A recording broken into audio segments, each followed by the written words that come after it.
Welcome back, everybody. This is Punch Drunk Nerd, the podcast where three friends, three amigos, three bambinos come together to talk about nerd shit. We are one nerd short at the moment, but we are expecting him soon. But for now, it's me, Ed Bull, and with me, Miguel Sanchez. Yep. And we're just going to chug along here. We're going to chit chat, shoot the shit until Luis is going to join us, hopefully soon. So tonight we're going to be talking about the season premiere for the third season of House of the Dragon, which is finally here. And then we're going to talk about some other stuff. We're going to catch up on how the summer movie wage has been going. Miguel and Luis got to see Toy Story 5. And maybe some other stuff along the way. So let's get into it. Miguel. Ed, right away, explain yourself.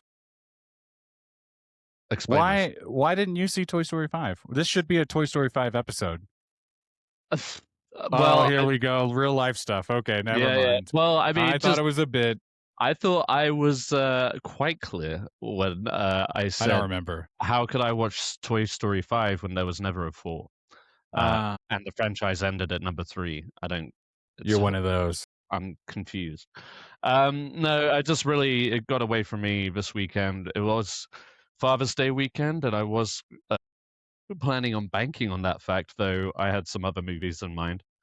Yeah, I mean, it seems like maybe I do need to check it out. A lot of fathers took their kids to go see Toy Story 5 on Father's Day. That's an easy one. It's an easy win, you know? I took my kids to the Museum of Natural Science, so... Oh, that's sick. Yeah, there are a lot of families there without their dads, so... Oops. They were all going to see Toy Story 5. All the dads. It's like, nah, I think I'll skip. Gotta see what Woody's up to. Hey, there's a new Pixar out that's supposed to be nuts. It's wild. So speaking of summer movies, so we're talking about Toy Story 5, what most of us had down as the number one movie of the summer, and it didn't disappoint. Opening weekend, it hit around $160 million. God bless Pixar. But yeah, so and it looks like it's already at the 200 million mark now, 3 days later. Summer's booming right now. But it's not the number one movie of the year, Miguel. You know what movie that is? And no, it's not The Devil Wears Prada 2. I was going to say, is it still Devil Wears Prada? No, I guess as of today, Wednesday, Obsession has taken over $220 million domestic, which is only $1 million more than The Devil Wears Prada. But The Devil Wears Prada is pretty much out of the circuit now as far as making money. My God. Toy Story 5, hot on its heels. I imagine it will overtake both of them this weekend. And then Backrooms coming in at number 4 with 175 million. Fuck. I mean, just sleeper hits. I did not count on those at all. Pick up on those. Yeah, no, I mean, I feel like an idiot. Well, you and Luis at least had Backrooms as a dark horse. But it should have been Obsession, you know? It should have been Obsession. But I guess if they both land on there, you know. Yeah, I think. Give me my little 1 point. I mean, you come down to summer box office, you can really rely on one horror movie to make it into that top 10 usually. Now, I think we just need to accept the fact that there is no consistency whatsoever of the summer box office. No, so, you're talking about from year to year? Yeah, like no, you're just like you think something's going to do solid just because of how generic it is. Yeah, and then boom, Star Wars Mandalorian is stuck at 172 million. That's currently at number 5. I think I put it at 6, so that's, I mean, at least in the ballpark for me. You know, I might have put it lower. Yes, maybe you lower. Don't have to look, it's okay. You don't have to look. Well, I've got it all up in front of me. But so, like the other day, Miguel, you texted me with this beautiful picture where I had 40 points. And 3 days later, that's already shifted. I'm back at 36. Oof. Me, you, and Benny are tied at 36 points right now. Nice. And Luis is circling the bottom with 26 points. He's going to come back. He's going to come he's back going to come back. strong. Toy Story 5 is going to be number 1 by next week. I guarantee it. Which will be 10 points for me, him, and Benny. But remember this: that Spider-Man's going to come out and overtake it, and it's going to be Spider-Man number 1, Toy Story number 2. So then, therefore, I will get 10 points each, and we'll win the box office wager. Maybe. That is the theory. That's the theory. Yeah, I mean, I think there was literally one day after the weekend where I was ahead, I think, because Disclosure Day, I had it like exact. Yeah. But then, of course, that's shifted. So, yeah. Well, I had that pretty low too. This is one of those where, I don't know. I feel like vibes will help a little bit here for me this summer, but again, there's just like these wild card choices that I just did not pick up on at all. And I think like just from summer to summer, when like we were just saying, it's just like you think I'm going to learn my lesson from last year and I'm going to do this year. Yeah. And then it just flips on its head again. And it's like, there must be some sort of cycle. I mean, we've been doing this for like what, 4 years now? Yeah. There must be some cycle that we will hit again and it'll start to find the pattern a little bit better. You would think by now we'd be better at this. I say that as we're all tied for number 1. That's good, but I'll look at that as good. I think last year I was like at the bottom of the barrel the whole way. I mean, I expected things did not go my way last year. I'll tell you what's not going my way this year is the World Cup bracket. All right. That's doing these 2 brackets this year. That's because you left it to AI to do, right? I shouldn't have fucking done it. All right. And no, I didn't. No, I said this 1,000 times. Okay. You texted me about it and I was leaving brunch a little toasty. And I was like, boop, boop, boop. And I made this call that was horrible. And then I don't even remember half the choices I made. And I look at it like, oh God. But you said this weekend, or at least after the group stage is done, you should be able to go in and rework it. Yes, which you best believe I will. Right. And it helps because I've watched a good amount of matches now. And now I have some like standouts. And I can see like the Germany game a few days ago. I remember saying this team, Germany playing, who was it? Culta, the Ivory Coast. I'm pretty sure that's who it was. But yeah. Mm-hmm. And Germany just looked amateurish, and it's like Germany's supposed to be that team that comes out and makes it look easy. I think it's like every one of those major teams have had like a little snafu in this group stage. England suffered it yesterday. Yeah. Let's just talk about the World Cup. England suffered it yesterday with their game against Ghana. We didn't lose, but we tied in what should have, I wouldn't say it was ever going to be an easy match because Ghana's pretty good. But I think it was a sobering game for us. And I saw a comment that hopefully we just take it and recalibrate. Well, first off, in that first England game that I watched, the announcers were like, we talk about Messi, we talk about Ronaldo. We should be talking about Harry Kane in the same breath. And I mean, in that first match, I was like, I kind of get it, dude. I mean, he's like where he needs to be. He's playing aggressively. He's all over the, he's like supporting at any given side of the pitch. And then that second game, I was like, ooh, he looks a little mad. He looks a little angry. He's like getting a little flustered, Somebody put a curse on him apparently. So whatever that bullshit is. That's always happening, man. But equally, it's just like as soon as he makes a mistake, people are on him. I mean, British fans and other fans alike, but like, man, he is generally one of the best players in the game right now. And up until the second Portugal game, he had more World Cup goals than Ronaldo. And then Ronaldo scored those 2 at that last game. But yeah, I mean, he's the understated star who, I think deserves as much recognition as you say. So, well, I didn't say that. I'm just telling you what the commentators were saying. No, I think you agreed with me. I'm getting real confident in the things you say this World Cup, Ed. Real ballsy. I've got to, got to be confident. I tell you, I had the opportunity. Ed sent me this link the other day, and it was a pub. It's a British pub and it was filled with English fans for the first game.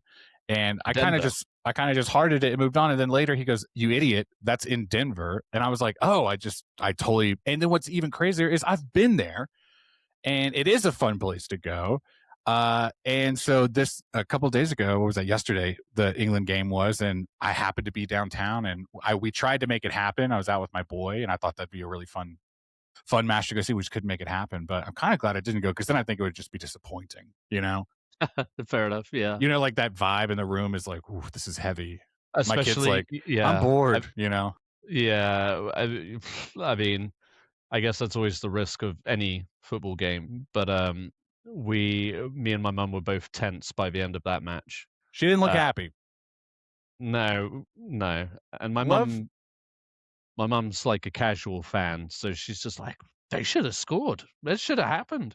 Oh, you know It's what? just like That's how it's a I little bit sound more sometimes technical too. than that. I'm Uh, always like, he should have been there. And it's should like, have been well, there. duh. It's like, I duh. would have done that. I could have made that.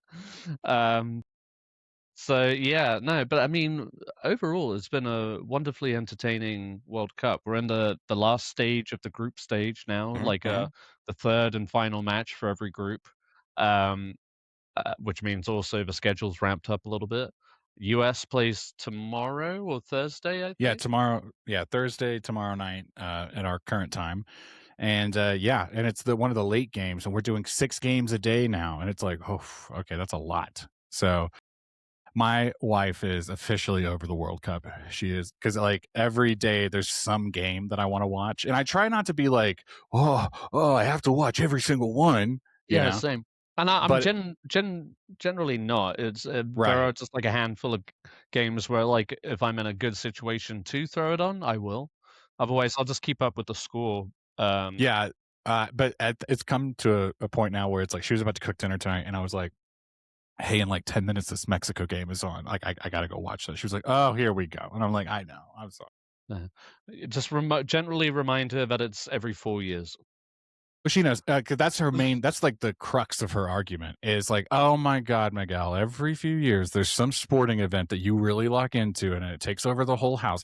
And it really kind of bothered her, because last week my in-laws were in town, and I was just like, "Sorry, y'all. Like, it's the start of the World Cup. Like, I'm gonna watch Yeah, this." but it's like if you've ever been into a average American household, you're either watching one of the three top sports, Right, right. and people just watch that shit just 'cause, like, Every day. they if anything, our partners should be grateful that we're not into American football, we're not into basketball, we're not Well, into whoa, the whoa, whoa, whoa. Slow down. 300 games of baseball. Slow down there, partner. All right, I'm I getting love into it. all those sports. I'm really getting into it. That's the other thing that she's like, "You're not the man I married." Like, I used to not really give a shit about sports, but then it's just something about, they say like when you hit your 30s, like you get into like grilling or like bird watching or whatever. I think I'm just like a late stage puberty for sports. Like I'm just, all of a sudden I'm like, oh, sports fucking rock. Well, you enjoy the camaraderie of it, I think. I do. I fucking do. I had to explain to her the other day why I wanted to go to Buffalo Wild Wings to watch the game instead of watching it at home. And I was like, it's not that I want to go get drunk. It's just that people The cheer, people shout, people it's get the into it. atmosphere, yeah, 100%. It's something Especially so the World fun. Cup, because it is that big of a world tournament that, Can I you know, can I anybody complain? is gonna be rooting for a team, you know? There's something that for someone to root for. Exactly. Can I vent real quick? Can we talk Yeah. about this now in the middle of the World Cup talk?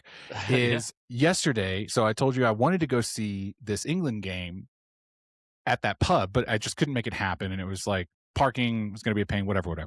So we left what we were doing, and I found like basically right across the street was this like bar and grill. Had great reviews. Okay. I'm being like money conscious right now, not trying to spend a bunch of money during the day. So it Of had like course. great prices. Yeah. They're going to have the game on. It's going to be lively. I'm excited. They had pictures of people watching games. And I was like, okay, I'm going to go. Specifically the World Cup. Okay. I get to this place. There's no one in the parking lot. The parking lot's empty. I'm like, okay, it's a quiet day. All right, it's the middle of the day. No one's going to be there. I got a great parking spot. That's fine. We're going to go and we're going to eat lunch. We're like 30 minutes out for the game. It's about to start. We sit down. No one's there. It's like one other table. They got the World Cup on all the TVs, but they're not playing the sound. It's just they're playing like 80s rock music, okay, Yeah. on the speaker. I'm like, okay, cool. We order. I get the menu. Fucking everything is like $5 more than what they said it was online. I'm like, Oh, cheeky. that's a huge leap. No kids menu, so I'm like, now I got to get my kid a big boy meal, even though they said they Yeah. had one. And you can get that. It's like when you kind of like, Yeah, I yeah. thought this was going to be an economical lunch. Now I'm spending $50 just to eat. I order my beer. The game starts. I go, hey, ma'am. And she's got an attitude already, which kind of bothered me. But I was keeping cool about it. I was like, Yeah. hey, is there any way we can get the sound on for the game? And she goes, no, and walked off. And I was like, all right. And I kind of told her when I walked in, I was like, hey, is it cool? Like, we're here to watch the game. Like, we're going to sit at this table for a couple hours. Like, I'm not trying to take up your section. Like, is this cool that I'm here to do this? And she was like, oh, Yeah. yeah, absolutely. But then, of course, like when it came to, and then when I told her, hey, I'll just get the check, please, because then I was like mad. I was like, what's the point? I want to watch this game. And so then I'll just go Right. home and watch it. And then she was like, oh, you're leaving? And I was like, yeah, I am. Because I wanted to watch the game. Yeah. And also, I felt like I just spent like $1 million for it, got nothing out of it. Then I was just like annoyed the entire time. Yeah, On the way yeah, home, I was like, why did I yeah. even do that? Yeah. Anyway, it was just one of those moments. And then I came home and I just I folded like 5 loads of laundry while I watched the England game. There you go. So You get some brownie points. I mean, that's why I I kinda did. love Pimlico because their kids menu is bueno Expensive? cheap. Oh, I love it. No, it's like, $2.99, $3.99 for, like, steak fingers and fries or grilled cheese or, Okay. chicken tenders. I mean, talk about inflation is so crazy in general, but the Houston prices to Denver prices. Before we started this podcast, I told Ed that I took my son to the zoo today and I got him a face paint, a full face paint, which is a pretty basic face paint. $30 I spent on that. Okay. That That's makes my blood boil. ridiculous. That's Yeah. ridiculous. Now we're just getting into it. Luis is like, what's this podcast? He's like, can we talk about more topical things? I'm like, oh, my bad. I'm just venting now. Anyway, the World Cup's going on. I'm excited. I'm going to keep watching. The boy, he's like really back and forth with if he's excited or not. I told him Yeah. tomorrow's the US game. I was like, look, dude, it's 8:00, your bedtime. If you want to stay up and watch the whole game with me, you can, but you have to watch the game. I'm not going to like Right. do all this back and forth. So Yeah, we'll yeah. see how that goes. It's been the same with, Lily. She's, been like, yesterday, for instance, she wanted to come to the England game. So Yeah. the plan was that I was gonna scoop her up and then we'd go like we did with the first game.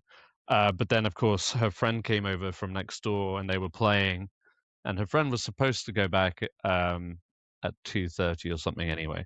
And but she was hanging around, so Lily was just like, I just want to stay here and play. And I was like, okay, that's fine. That's I'm fine. not like mad at that. I'm not going to Yeah. force you to do something. Yeah. And with the way the game went anyway, she probably would have found it boring too.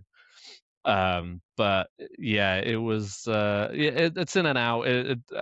Atmosphere is everything. The first one, we ran into some friends and we all sat at the same table and everybody was cheering and obviously it was a good game. So Yeah. the energy was different. So yeah, it's gonna be a hit and miss, but um, yeah, I don't know. Kids and sports, what are you gonna do? What are you going Uh, to do? World Cup's going on though. Enjoy it enjoy while it. you can. How about that France One game step where they before the got other. delayed and it was like a torrential downpour? Yeah, I mean, I And missed what's most of that game because the time I tried to tune in, it was right, they were delayed. delayed. So, Yeah. yeah. I was kind of like not I had missed the first half, then it got delayed, and then I turned it on to see how long it was going to take. What's wild is it was almost like a light switch. I thought it was like NRG where they closed the dome. Like I thought they had closed it. That's how Mhm. fast the rain stopped raining. And they Yeah. started the game, and it was almost to the minute that they said they were going to start the game. And I was like, what were we doing? Did we know that was going to happen? You Right. know, Did they had. we check the forecast? I'm sorry, Philadelphia has like the most accurate weatherman I've ever heard of in my entire life. That was insane. Idiot. But yeah, no, it's been a lot of fun watching them. I'm trying to kind of limit it to like one big one a day, and then kind of keep an eye on Well, yeah, I mean, the that, phone. it's only gonna get more intense as we go along, and the teams that we wanna see or don't wanna see are gonna go bye-bye. I know Uh, that's what now it's starting to get exciting. Like when the knockout stage happens, and it's like I told my boy, I was like, dude, they're gonna start getting eliminated, and he was like, what does that mean? And I was like, they're gone, dude. Like like, if you lose a game, you're done. And that's when that's like, and I try to tell him like, dude, that's when it gets really exciting because it is like live or die every match. Yeah. People And get a little lost in the group stage. I had to explain like yeah, the group stage rules yesterday like several times. But yeah, it is going to heat up. People are going to be playing a little bit more desperately, you know. Red cards and yellow cards are going to have more value because obviously we reset at the end of the group stage. But yeah, it's going to be interesting. See where we go from here. We just finished the Mexico game leading up to this, which of course they won. So it's fun to see Mexico progress forward. And it's one of those where tonight I was a little bummed because I thought my understanding was Ochoa was going to play, and then it was like they're already locked in to move on to the next round. So whether they win or lose tonight, it didn't matter. yeah, And then Ochoa wasn't playing, and I get why. Like when I saw him in that very first Mexican game, I was like, man, he's got to be getting up there in age. And then they were like, oh, and then the young kid's starting, and I was like, oh yeah, that makes sense. They're not going to start him. right, yeah. But he'll be there because like there was a time when he was like the captain of the team, and I remember thinking that's insane. Like your goalie can be your captain, Yeah. because they're It's so far usually away from everything. yeah. Well, you know, it's like, but they're also the grounding, you know, they're Integral, the pillar. absolutely, Yeah. absolutely. Well, they ended up winning 3-0. Hell Like, yeah, 3-0. can you I was imagine if they suddenly were like down because of oof, Ochoa? I know. Because it's basically, I wouldn't say it's unheard of, but it's very, very rare that you make a goalie switch through the game because Yeah, sometimes it fucks with the tempo. yeah. And I mean that could And be I'm said for sure, any one of the players, but again, like you said, it's like the goalkeeper is integral. It's like that one thing that you could rely on. And to bring in a new goalkeeper, obviously it's not a new goalkeeper, but you know what I mean. Like yeah, to change up that without rhythm. as his first game. I mean, obviously they had established that they were uh, progressing with the or proceeding with the in the tournament. So why not? Get him out there because the people Yeah, want to see him, dude. I mean, he's like for sure. And this is it's probably his last World Cup for sure. yeah, and it's like and people are there and they're in Mexico, so it's like yeah, dude, like get him out there, like people want to see him. It's I bring this up a couple different times, but it's like a few years ago, 2018, 2019, I can't remember what year it was because I was not super paying attention, but like the Astros were in the World Series for baseball, and it was like a pretty big game, and their pitcher, I mean, it was like can't remember 6 or 7 innings of this one pitcher, and he was just like striking him out. He was just like absolutely killing it. They thought like the game was on lock, so they were like, and it might have been even later, like the 8th inning or something, and they were like, let's pull him off, and we'll get the relief pitcher out there. And when I remember it was cinematic. I was at King's Beer House watching that game. You might have been there. I think it was it might have been me and Josh. Can't remember, but it was like cinematic when he walked off. Like the whole stadium like roared. They got a great camera angle. I got to find it on YouTube. I mean, it was insane. I remember being like, we're going to win this game, dude. Like he set us up to win. And dude, that relief pitcher came out or whatever you call it. And he fucking choked immediately. He like gave up like an insane amount of runs. Yeah. And the other team just like came back like within an inning. Oof. And it was like, dude, we handed you this fucking game, man. All you had to do was not lose your cool. And they swapped him out too. I think for the last inning, they were like, get the fucking third guy out here. Yeah. Can we get the other one back in? Yeah. And so that's what I mean. I bring that up because like, you're right. Like changing up that goalkeeper, changing up that pivotal player in the last bit of the game can really sway the game, if you're not careful. So yeah, that's a risky move, especially when they're of quote unquote legendary status. Way to like put a bitter taste in people's mouth about that one person. Well, thanks for joining us this week. It's been me, Miguel Sanchez, and Ed Bull over here. I fucked that up. Damn it. Hey, it's Luis. Hey, everybody. What's up, everybody? Welcome back to Punch Truck Nerd, the podcast where 3 friends, 3 amigos, 3 bambinos come together to talk about nerd shit. What are we talking about, guys? Well, we're done talking out over the World Cup. But we're done now. We're ready to get into it. It's late. We all want to move on to the thing we're here to talk about. Luis. What do we want to talk about? What do you want to talk about? in the words of Cody Rhodes. Only one person gets that. You. Guys, this is fucking me up right here. I'm on Riverside, and it changed everything. I don't like this layout. You can change it if you no, go to the can't. bottom. If you go to the if you listen to me for a fucking second, okay? No, I'm going to the bottom. Look, I'm cycling layout. through. It says layout right here, and then all these layouts are incorrect. I'm pissed. I'm absolutely wrecked. I'm shit face wrecked right now. In fact, I'm going to complain to Riverside right now. Welcome to the podcast, guys. Where I come in and just cause a ruckus. No, what are we talking about, guys? What do you want to talk about? Well, why don't we talk about our feature discussion of the week? Agreed. Okay. Yes. We all did watch that opening episode for House of the Dragon season 3. Yeah. Sure. Yeah. Why not? One of us. Well, that makes me think that you didn't, Luis. One of us did not like it, and I think. Ooh. Well, guess who got to watch it again? I really, I was sick. I didn't even want to watch it this time around, and they showed up. And Miguel, I guess you caught me. Oh, so you really didn't watch it? So wait, what's happening? No, I watched it. I was saying I didn't like it. I was trying to lean into Miguel. What he was saying, one person didn't like it. Yeah, but we all know who it is. We all know who it was.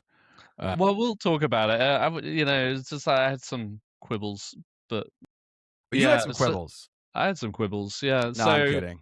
House of the fucking Dragon is back after 2 years, and can we say just off the jump, and this is the coldest take ever.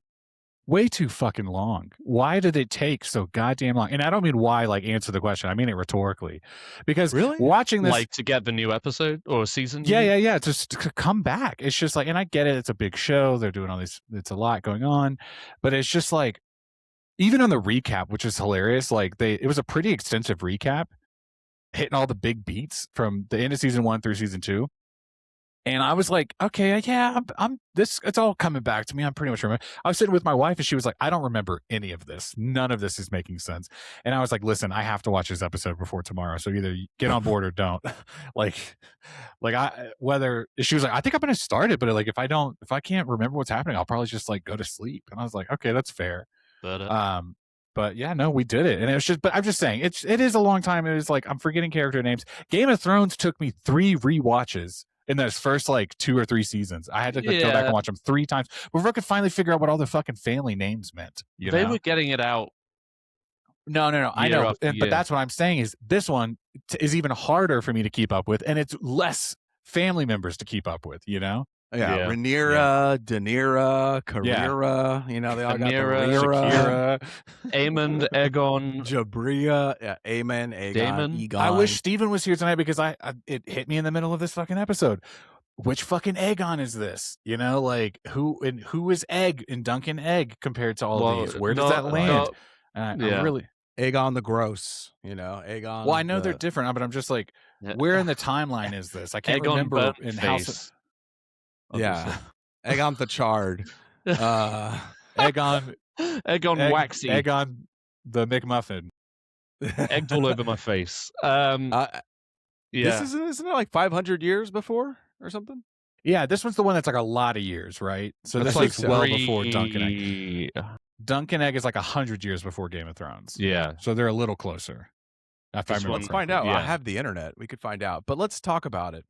Okay, so this first episode, Salt and Sea, Fire and Blood, kicks it off with the, I guess through Stephen, the much anticipated Battle of the Gullet. That's right. Which is a lovely name. And yeah, it kind of, I guess some time has passed since the last one, but I don't really remember. Again, so much. It can't be that much time. Last season, yeah. No, things are just moving on. Pieces are moving, etc. So the House of Green have sprung a trap on Rhaenyra's attempt to take King's Landing after Alicent promises to open the gates to her and send Aemon to go, hopefully die fighting Daemon at Harrenhal. But yeah, the green spring trap in the oceans, and the saltwater king, Corlys. Is that right? Yeah, Lord Corlys. Well done, Ed. The sea snake. He's like leading that fleet, and they get attacked by the. I'm just going to call them the pirates. The sea bitch, or whatever the they call Triarchs. The Triarchs. Thank you. Well done. Led by, well done, Luis. I'm blanking on her name, but her ship was called the Bitch Fist or whatever. Kristen was like, "What did they was say?" Was it really like, called the Bitch Fist? Yeah. Because, or at least that's like her moniker or something. Is her name like Lauren or something like that? Laura. Yeah, I tell you what, I barely remembered her from last season, but goddamn, she made an impression this episode. I'm curious of how you guys felt. I'll say I don't know if I've ever wanted a character to die so quickly, and was blessed that she ultimately did. I hate that for you. I kind of dug her character right away. I was like, there's something about her. Like, I just like that she's strong. And like she can command that. Oh, look, Ed's like, oh God, here we go, girl dad over here. He hates strong women. You're in Houston. Where's your red hat? No, I'm kidding. No, I get it. I think there's like some of her dialogue. I think depending on if you're on board with her or not, she comes across as a little hokey. I bet, just like I think cringy. That was my biggest thing. I thought she was. I took a lot of issue with just like a lot of the dialogue that was going on and a lot of the cutting. It wasn't all her, but every time she was on screen, she was just annoying me. I hate that for you because I was having a good time with her. I liked it, and I liked that she had this like beef with Corlys because I really like Corlys, and I liked that he seemed a little not scared, but he knew to be on guard. He was like, "Oh, let me get the armor. Go get the armor." He said right when he heard that. Get my fucking armor. And I was like, yeah. They were the game recognized game in that situation. And like there was even a bit where we're jumping ahead here, but when they're going through that passage, and one of her guys was just like, "We don't know how to get through here." It's like, we'll follow the snake. He knows what he's doing, so they're following his track, but at the same time trying to kill him. Well, in that moment is both of them knew how to hurt the other person in that moment because he knew how to get through the pass, and he knew it was going to fuck her up, even though it didn't. And she knew it was going to fuck him up to burn his house down, and it did. Which it did. And so both of them knew how to play each other. And it became, and I love that it became more than whatever the war was that was happening. It became personal, Yeah. So that's what I mean. I hate that for you, Ed, because it was one of my favorite moments of the episode. Loha. That's her name. Abigail Thorne is the Loha, the Dragon Slayer, and we will feast in the halls on the snake's ears or whatever. On the bitch's ship punch. You know what I mean? What was it called? She's so cool. I like her. I thought it was cool too how they knew each other and they were like, "Oh, that's a great plan for you, but we're going to go over there and burn his castle because he can't, he won't be able to focus. And so he'll pull the attention to us. And then he's like, oh, she won't be able to resist me if I go down this pathway." And she does. And then the way that she also game recognizes game where she's like, well, we don't know the way to go, but he does. So let's follow him. So she's still kind of relying on his knowledge. His knowledge too. They're both very good at what they do. She also had that really cool like Bane moment where he's like, "Do you feel like you're in charge?" She asked him, she's like, "How heavy is that armor?" He turns around and she throws him overboard. And you're like, oh, that was such a good moment. And you relish it because it's also like Lannister, and you're like, ugh, you whiny Lannisters, little golden lion. What did they say? We always pay our dads.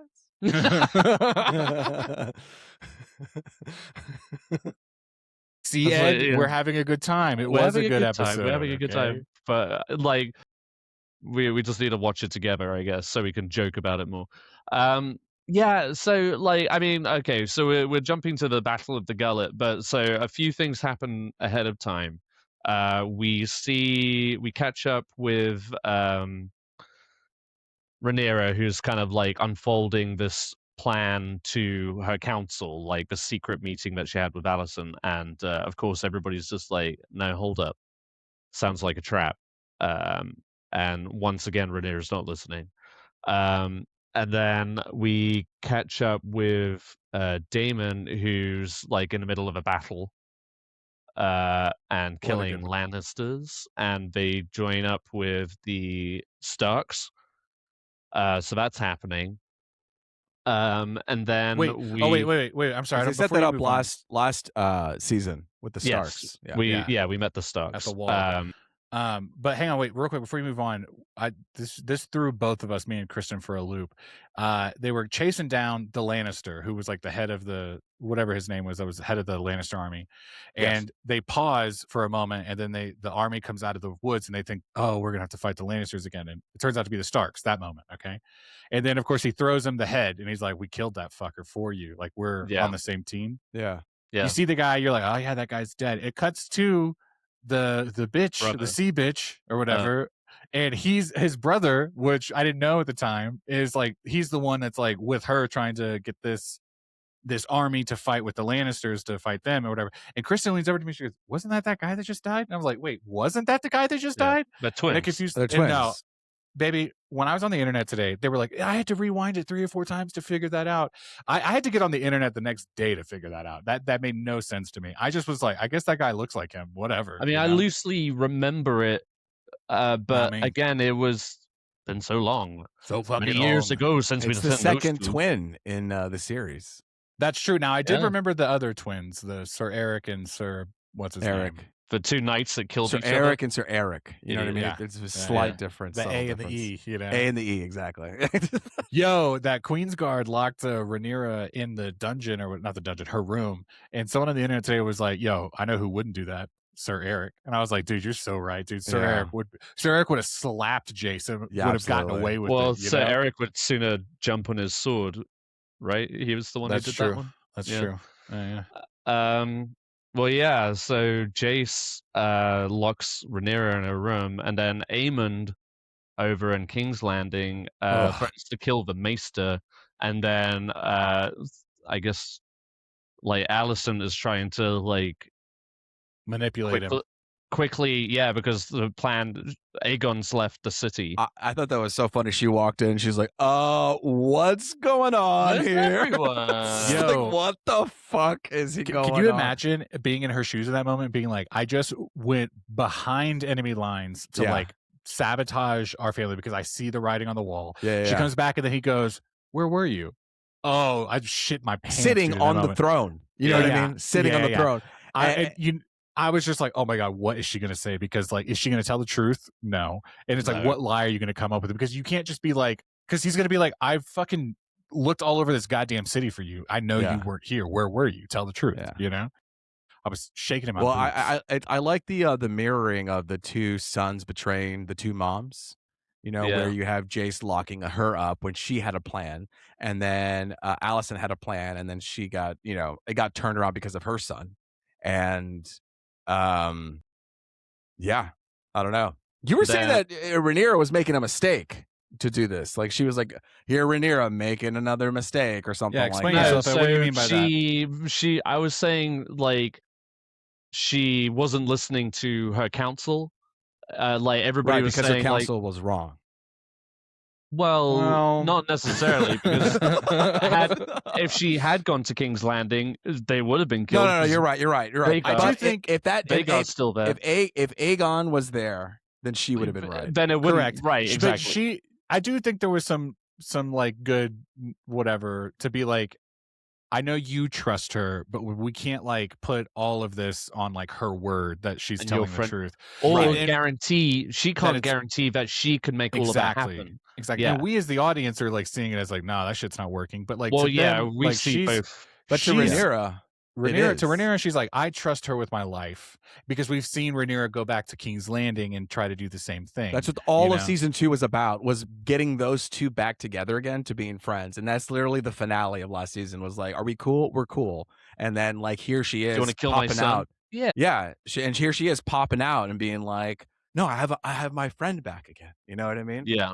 So, but it's just like that cavalier like brush to the side of just like everybody who's just trying to talk sense to her, and then the moment that she hears about the attack on the gullet, she's just like, well, I'll ride in, which is just like, fetch me my riding leathers. Like, oh. I would say like Rhaenyra's storyline is, to no fault of her own, is just getting a little repetitive. It's just like every big thing that comes along, she wants to ride out herself. She gets shut down, put aside, whatever.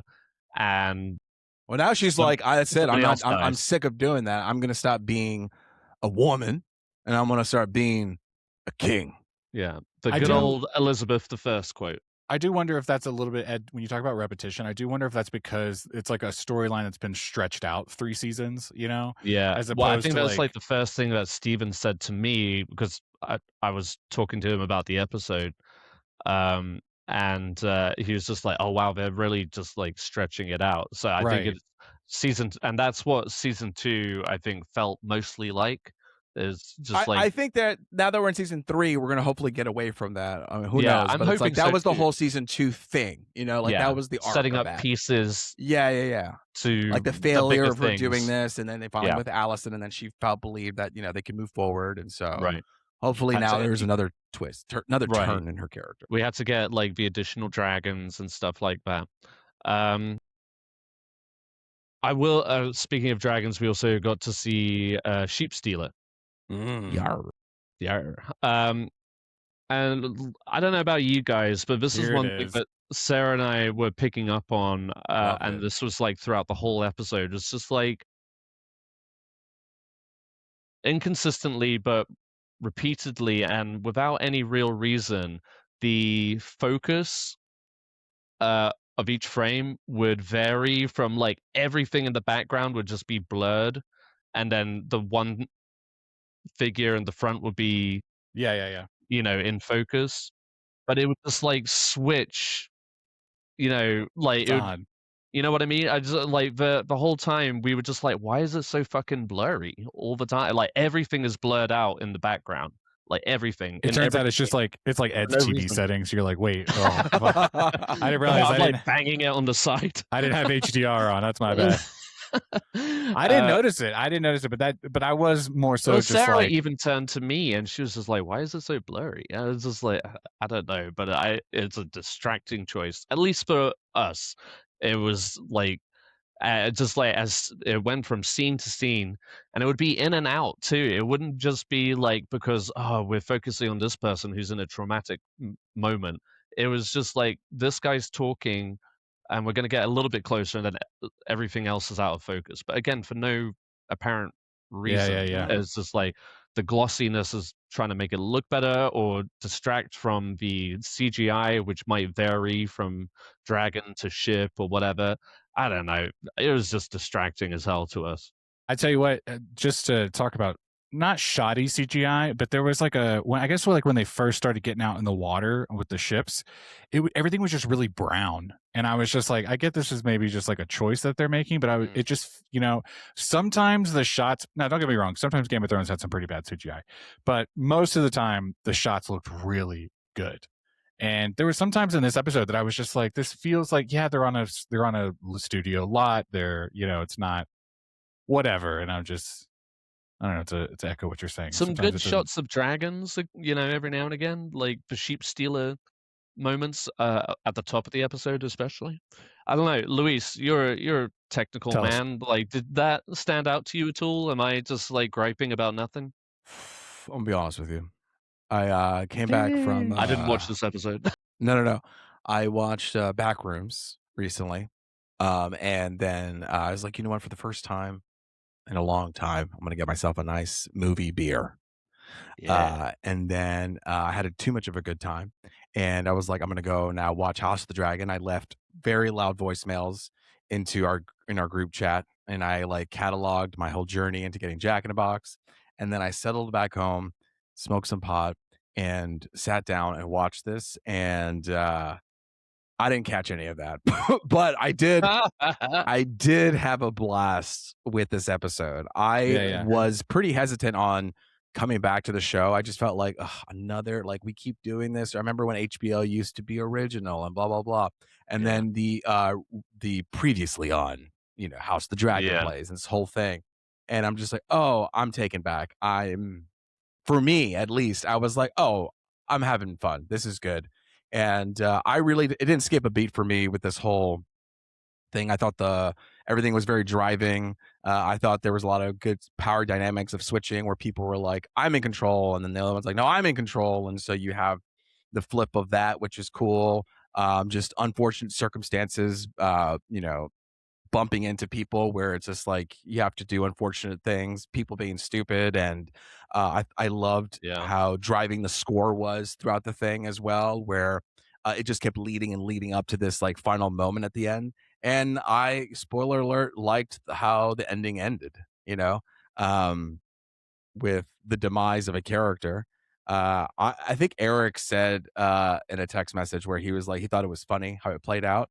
But I actually thought it was like pretty like I don't know. It was, when you hear a gun in real life, it's like it's not as dramatic, but when you hear it in the movies, it's like boom, it's like a cannon explosion, and so it's kind of fantastical. So I feel like when somebody dies in a movie, they're always like or something epic and intense. But when it happened here, it was just so matter of fact, and like nothing happened, and it was just like boom, boom, done. And for some reason, that unceremoniously the way it happened, and for me, it's just like, fuck, that's cold. It happened. And so and I liked we talked about it earlier about the whole like war battle that was happening. I liked the dragon. I liked everything. I had a great time with this episode, and if anything, it's got me looking forward to the rest of the season. So I don't know what it is. I mean, I kind of like sort of rewatched it during work, but I wasn't able to like fully like log in full focus. I was doing that again today because tis my habit, as you guys pointed out. But because I like to be able to talk about the things, but also just to give it another chance as like, because obviously we're going to keep watching it. We're that invested in the story at this point. But I just there were just like a number of things that were sticking out to me technically that were annoying, and then. And maybe it is just the frustration of just coming back into the story and trying to recap on everything, but also just like the sense that they are dragging these certain things out.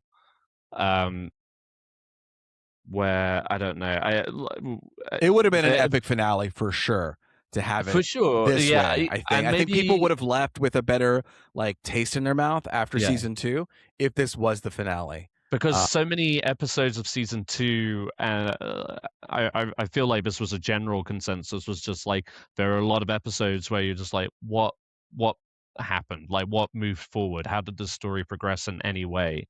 And I just felt like, okay, all of a sudden we're back in this in the mess of it, which is fine. But when you have that big of a gap, I guess it's just like, I don't know. Wow, I really didn't feel the 2-year difference at all. Like it really felt like this. I watched the show last year for some reason. Maybe it's because like, I don't know, time is acting different for me, or maybe I'm so busy in life that I blink and it's like, holy fuck, it's already like June. Out. Yeah. And like I know the Batman came out whenever we started this podcast, but even then it's like I know it's been a while, but it doesn't feel as long as when people say it out loud. So it is a very like personal thing for me with the show, but I don't know. There's plenty of stuff that I did enjoy. I mentioned the sheep stealer. I did like that. I liked his attitude, the sheep stealer towards her. Yeah, where he's like, I like the look of him, just like he's got that ragged. He's ugly. There was something about it where I really liked where she was trying to ride him and take control of him, and he was like, "Okay, let's see how this goes." And then she clearly couldn't do it, and he's like, "All right, get the fuck off me." Well, you know what I mean? mean? Created that bond. No, and I don't think there really was, honestly. I don't think there was a bond. And I think that every time when she was like singing or trying to communicate, he's like, shut the fuck up. You know, like he was like, because he didn't grow. He didn't grow up inside of like one of their caves. Right. Like he was. But I think he kind of knew what she was doing. He was like, don't manipulate me. You know, like I'm too wild for you. I liked and I think that he almost uses her to like get kind of what he needs, and you see him wilding out. Sorry, Miguel. Yeah. Well, I just think that the 3 kids in this episode, both they all except for the older daughter who rides Moon Dancer, I think that they overestimated either because of confidence or because of what they believed within themselves. Like, I'm blanking on her name, who got Sheep Stealer, but it's like, I think she was like, I've been told all my life that this is going to happen, or this can happen. So all I have to do is like say the words and it will. And she was naive because of that. And Jace was like, I have been riding this dragon. He does listen to me. And I have been hearing from our queen and council that we have this power force because we have all these dragons. I can go to battle. I can lock my mom in her room. And again, naive, you know? And and it's really just because so blunt about flying in, like like he thought it was going to be sweet. And then they immediately fuck him up. And it's just like, yeah, dude, like you just because you're confident doesn't mean people have to listen to you, or that it's going to go the way you want it to. Right. Well, it's the frustration, especially with Jace, of constantly being put down by his mum. He's trying to prove himself. He got fed up. Yeah. And she was even like, if I die, you'll become king. So why are you crying? Yeah. But she said it so dismissively, like, yeah, exactly. Just like, well, whatever. If I'm dead, then you won't have to deal with me anymore, right? Like, whatever, little boy. Shush. Yeah. All right. But I want to talk about something real quick. Sorry, just the 2 real quick moments. One thing that I love about this show is just, and the opposite of Game of Thrones is how many dragons there are and the scale of these dragons. Sometimes they are massive and sometimes they are little. Like there was even a moment where the rider shows up to that camp, and then I'm blanking on who that was. Owen Lannister or whatever his name. No, Owen Wilson. Whatever his name was, where he got the stinks and he was like sniffing the smell goods because he was like, oh, get this guy a bath. That guy. But there's a dragon there too, and they have the dragon kind of on a leash basically because it's just kind of little, and it's not that crazy big. And I just think back to the Jace, like, overconfidence is like, you think you have like a Vagar, but you don't. You have an Ares Vermax. or whatever is Vermax. Yeah, especially when Sheep Stealer comes in, you're like, oh buddy, you need to get out because you are not it. No, you're not. The fact that he was I saw this pointed out online. I didn't spot it in the episode itself, but there was one, you had the ships firing those like scorpion bows or whatever at the dragons, and one of them like hit Sheep Stealer, but it just kind of ricocheted off his scales. I loved that. But with Vermax, it was actually like penetrating. I keep saying Vermax. I think that's right, but I think you're right. So man, I will say, like, one of the hardest things about this show is seeing like the knowledge that we're going to see a lot of down dragons, and the I know they're built the up one as in like season 2, but that one was brutal. That was a brutal death. Which one? The queen that never was, not Sunfire. That was Aegon's dragon, but the other one that got killed by Vagar. Steven would know. I know he would know. Yeah, I know. Fuck. He'd be. But that's what I'm saying is like, I'm gonna pull it up. There's something so great about there being just like this really rich world of dragons. Yeah. And like, even so much so that there's dragons that are just like flying around that aren't tamed. And it's like, fuck, don't fuck makes it with unpredictable. It's like, just because That's they're dragons. The biggest thing that I'm excited for is the unpredictability of the dragons.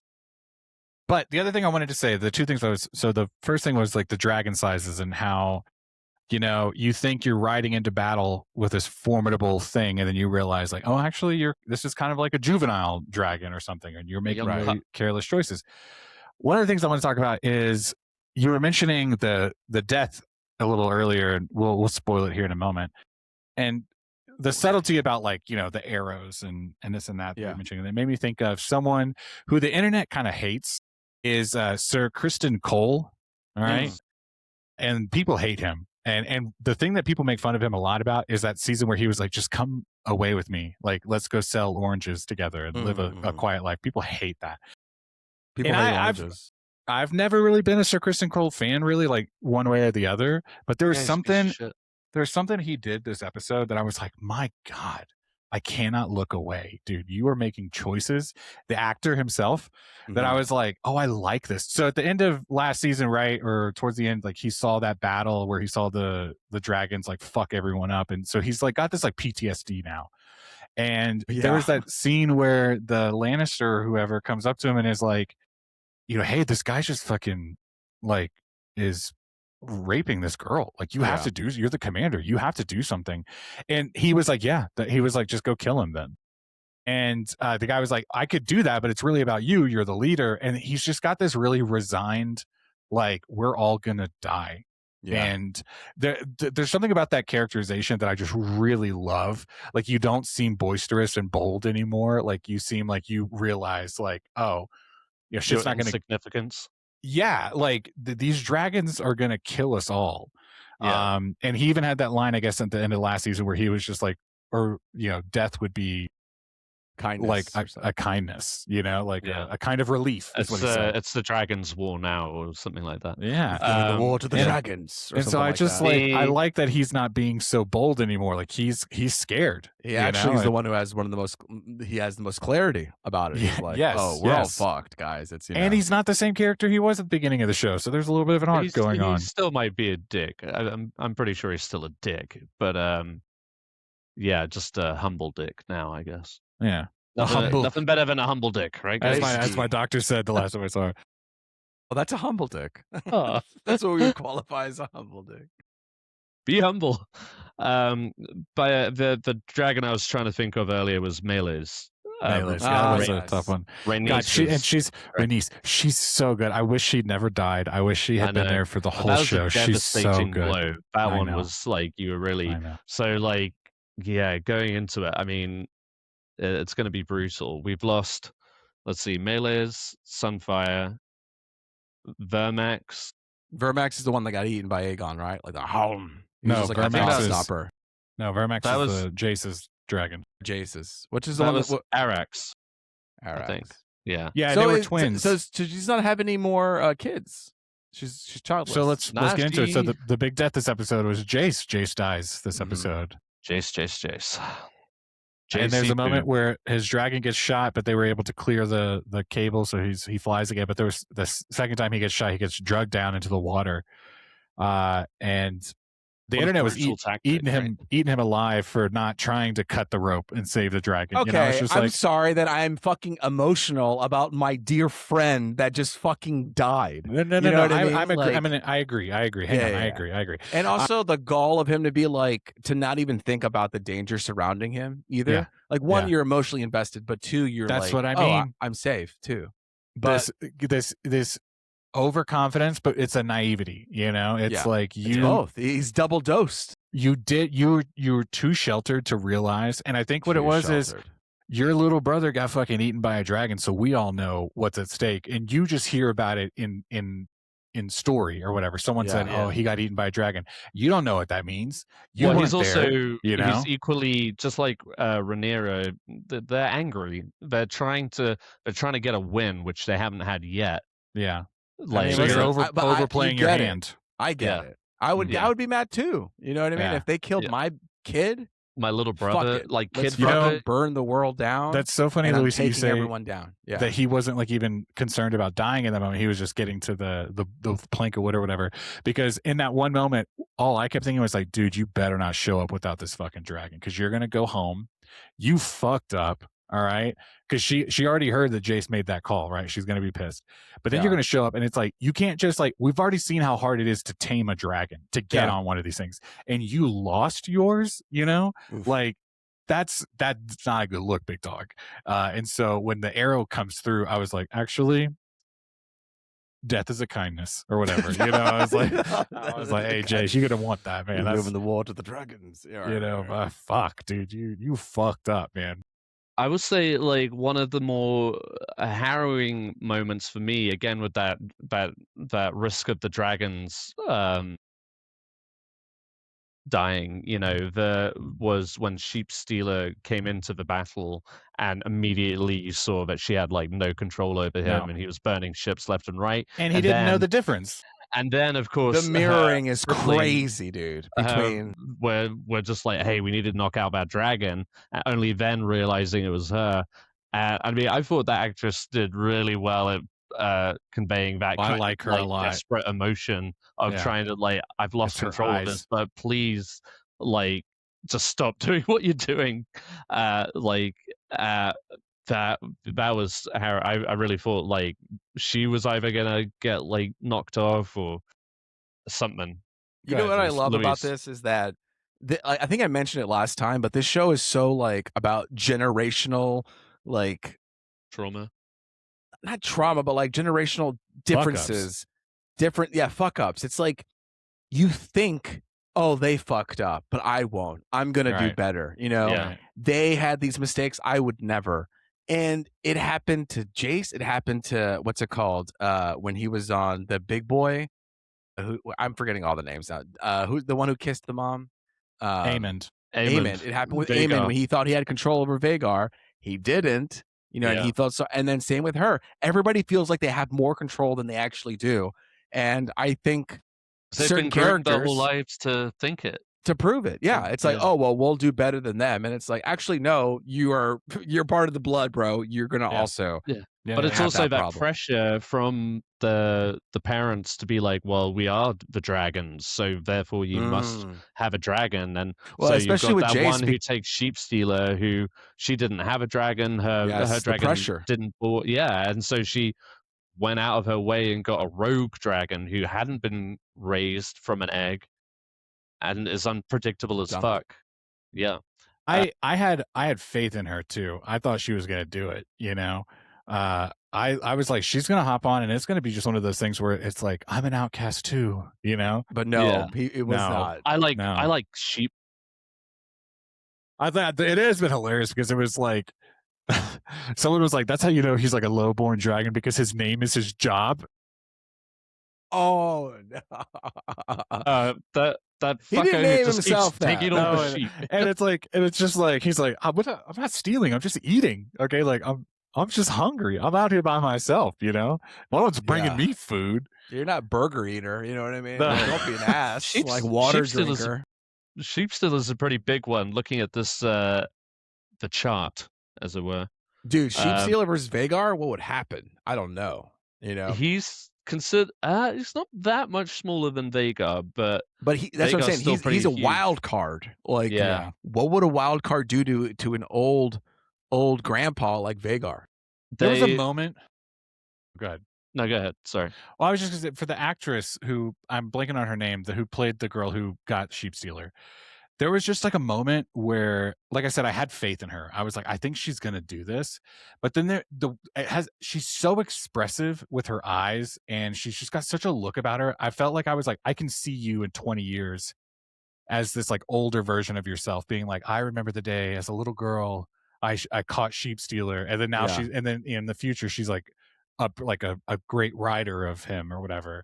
But then it all just goes to shit right away. And I was just like, oh, okay, maybe not. I had dreams too, you know? I think I was telling Steven this earlier how this show is like a Raina, show. By the way. Sorry, what's that? Thank you. Raina. Who can remember? I mean, Rhaenyra. It's too much. Yeah. Phoebe Campbell is the actor's name. She's great. I like her. She's good. This show is a show for masochists. Let's get this straight. Oh, because like this is like a tragedy in every way. Like there is nothing that's going to happen that's going to end well for anybody. Yeah. And it's just unfortunate circumstances, and you are dealt these cards, and you have to move forward in a certain way that's just like, well, I didn't want to do that, but now unfortunately my hands are tied and I have to do that, which is a terrible thing. And then the other side is dealing with that exact same thing, and you know what's going to happen? Just terrible tragedy, and everything is going to go wrong. No one is put in an ideal situation, and nobody is fully right, nobody's fully wrong. It's just like, you know what I love so much about the lore of the show too is like when Alicent, that better not have been a fucking, you know, that's one of fucking, so it's that time of night where it's like, God damn it. No, the lore of the show, man, it's just like Alicent was walking through the Red Keep to go when they were like, Aemon, the king wants to see you in the king's chamber. Yeah. But as she's walking through, it's like, oh God, we've walked through this set before with Game of Thrones. And I was just like, in that moment, I was like, I wonder if Cersei as a child, like read about Alicent walking these halls and, you know, having this idea of like how they were in the story of them versus like how they actually are in real life, you know? And I just think it's interesting to be able to see like the same set, the same setting however many years prior, and knowing crazy. where it's going to go. Like the swords in the throne room, and how one of the characters has a line in Game of Thrones where like, I counted the swords. There's only 40 swords or whatever, and they said it was 1,000. And then later at the end of the show, Drogon smashing the throne, and bursting through the throne room, and it's like, wow, all of this means nothing in the end, Yeah. And because Bran's gonna be king, so and, well, that of course is its own bullshit, but no, I mean, so at the story of everything, like there's all these ambitions, there's all this like connivery and whatever, and it's all gonna end up meaning nothing. And I think that's interesting. Yeah. Not nothing in the sense of like things didn't happen, but I mean, like, right, yeah, you're not going to obtain your goal. Such a cost. Like there's yes, that's what I mean. Yes. The last season is like one of my, or with Night of the Seven Kingdoms is like one of the, for me, one of the elements I love the most about like the Targaryens is like they're like historically, like they've had like characters go mad. They've dealt with like madness before, and you see characters like Rhaenyra, who now she's lost all of her children. Like I want to see that unfold, like, and then just like these, we're also seeing like the tipping point where we're going to see the demise of dragons themselves, because we know eventually they become extinct by the time Game of Thrones rolls around. So like, who's going to be the like last few dragons standing? Who's going to be left with Rhaenyra, or Daemon? What's going to become of Aemond or Aegon? You've got Aemond, who's like now hitting on his mum, Alicent.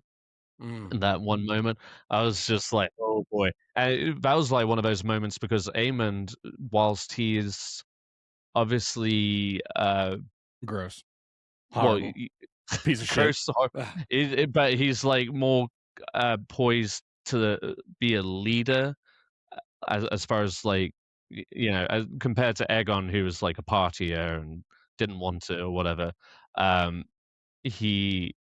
He's more calculating and stuff like that. So when he does something like that, it's because he, one, knows he has the power to do it, but also makes you fearful of, oh God, where is this going? Right. I also think it's a sign. I think that's a sign. I will say, I'm going to push back here respectfully, is that I think that was a sign of a bit of his weakness and childishness. Like I think he carries, he has this idea of like he has to be strong, he has to be powerful, and I think he does have a character to be like that way. But he's still like this little boy who didn't get any attention, and I feel like at that moment he's like claiming something that he's never had. It's very much an insecurity that is coming through. 100%. Well, no, I think that's where it stems from. Yes, and he's like stepping forward to claim it now. We had that scene, the scene. I want to say it was last season, in the brothel, where he was with that lady, and he was just kind of like curled up with her like a baby, and she was essentially nursing him or whatever. It was so that stems from very that. Homelander. But like, but now he's using his strength and his power to claim those things, like that affection, however which way he sees it. It's almost like pretending to be like I'm pretending to be like daddy now, like I'm in power. Yes, exactly. I'm the man of the house. I'm the man of the house. I'm fighting. I'll win this war for you. You know what I mean? The way that he says it afterwards, it's like, and we'll have a feast in your honor. As if, like, that's what she wants to hear or whatever. My God, there was a brief moment right before it happened where I was like, "Oh, he's standing awfully close to her." I thought he was about to just kind of like maybe I thought like he was gonna. I'd rather. Well, maybe because like I thought like, is he like reading between the lines here and calling her bullshit? Like, what's gonna happen? And then that happened. I was like, ooh.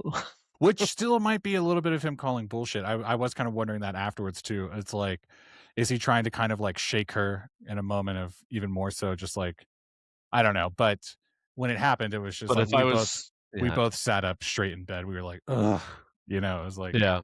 If I was Allison, I'd be like shitting bricks, which I'm sure she is. She was. Yeah, like, did you see her face? She was like, yeah, oh.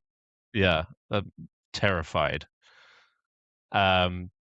But I mean, for me, Aemond is like definitely one of the obviously more deplorable characters, but he's definitely one of the more intriguing characters for me. And I know just because like the internet can't shut up, and we've had Stephen on the podcast where they've alluded to the inevitable face-off between him and Daemon, Vagar and Caraxes and stuff like that. So, but I guess it's that kind of intrigue that keeps us on board, right?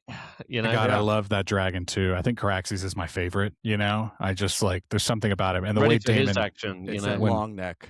It's what does it. It's so different. You know, and is that the one in Fortnite? Is that is he the one in Fortnite? No, that's Drogon. It's the original. Daenerys, because dragon. Daenerys is her dragon, right? But Daemon had a really great line when that first battle of the episode when they killed all those men, and you know the River family was like, "We have to return them to the mud," and he was like, "Why? My dragon could just burn them all right now."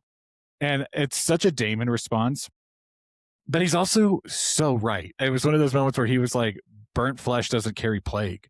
And it's like, yeah, I'm sorry, you guys don't really have doctors. Like, you're not washing your hands. You like, no offense. And they're a bunch of quacks. And I guess I live in a world now where like we get cremated, and I'm okay with that. So I'm just like, I would rather that, you know, than some bullshit.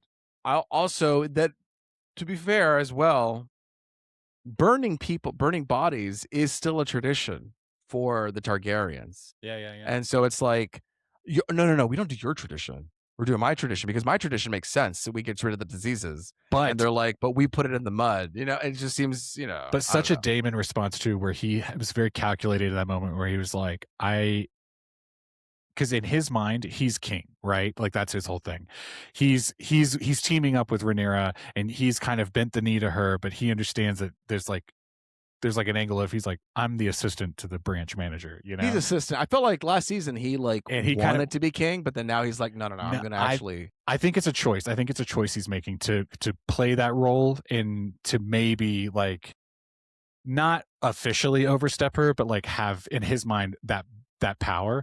And so I think in that moment he was almost kind of like, how dare you speak to me this way, you know? Absolutely. Like, how dare you tell me that what I just said was wrong? Like, I'm in some way he's kind of the smartest one right now, I think. Correct. That's what I'm saying. He's playing that game. Yeah. Well, he's also he got that like vision from the witch, exactly. right? That he saw Rhaenyra, he saw Bran, and he was like, "What's up?" So the but I also recalled that the River Kid who was trying to put them back in the mud or whatever, like he kind of put Daemon in his place in the last season because like he was like, I want your troops. He was like, okay, but what do you got for me? You know. Yeah. It's kind of like when Robert Pattinson, Christopher Nolan was like, do you want to be in the Odyssey? And he was like, let me read the script. And he was like, oh, okay. Yeah. Shit, all right. Kind of. Most people said yeah to that, but okay. Or maybe you need to be taken down a peg, Chris. To be fair, I could be misremembering because it's been so fucking long, and I didn't go back and rewatch the show before the season. So we'll have to see. We'll have to see how it goes. Who has the time? You know. Steven was telling me a funny story about how Sean, he was like watching the show, and he was like, "God damn, this recap is really long." And then 10 minutes or whatever into it, he's like, "Oh, I'm just rewatching the first episode." Season 1. Nice. So check out House of the Dragon. I would be remiss if I didn't bring this up. I know Steven isn't here. But Ed, I know you were in a conversation with Steven, and he did ask you a question. This is about to be this is some Game of Thrones reveal right here where he's like, so Ed, while I have you here, I hear you've been having conversations. He said, was there a battle on the water? And then you said, in a sense. Miguel, yes. Would you say that is a correct, if I said, is there a battle on the water, would you feel like in a sense is a correct response to that? It's an odd choice. Would you say words. it's an in a sense battle, or was it actually just a fucking battle on the water? Yeah, well, it was a battle because ships were fighting. We literally saw one ship rip another ship apart. Besides the whole dragon angle, yeah, they seem to be they're fucking each other up out there on the water. So Stephen wanted a bit of clarity. He wanted a bit of clarity on that. Yeah, you didn't think it was thrilling enough, Ed? I didn't think you really hated that girl. That's the problem. I didn't think it was coherent enough. And that was on. I had a lot of feelings coming out of the first time watching it. Obviously, I wanted to just like angrily text everybody, but nobody had watched it yet. Right. I went straight to Steven. I was like, "Have you watched it yet?" Because I thought you might be angry with me or whatever. But no, I just like yeah. Well, when I watched it the first time, I just felt like it kind of narrowed down to those two boats that went away from the battle.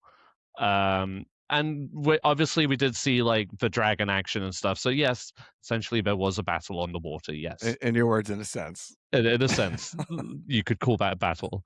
I also just was like, why the fuck are they turning into that ship? Why would they allow that to ram it? Like, why would they do that? Well, they thought she was going to do another thing. They thought she was going to. They thought they were about to have like a side-by-side cannon action type vibe, and she did. Can't do that without cannons, you know. Well, that's what I'm saying. I said type vibe. At one point, they were shooting crossbows and everything. I'm like, okay. No, I think he misinterpreted what she was going to do, and I think that was signaling. And that's when he got distracted by the burning city or whatever. Yeah.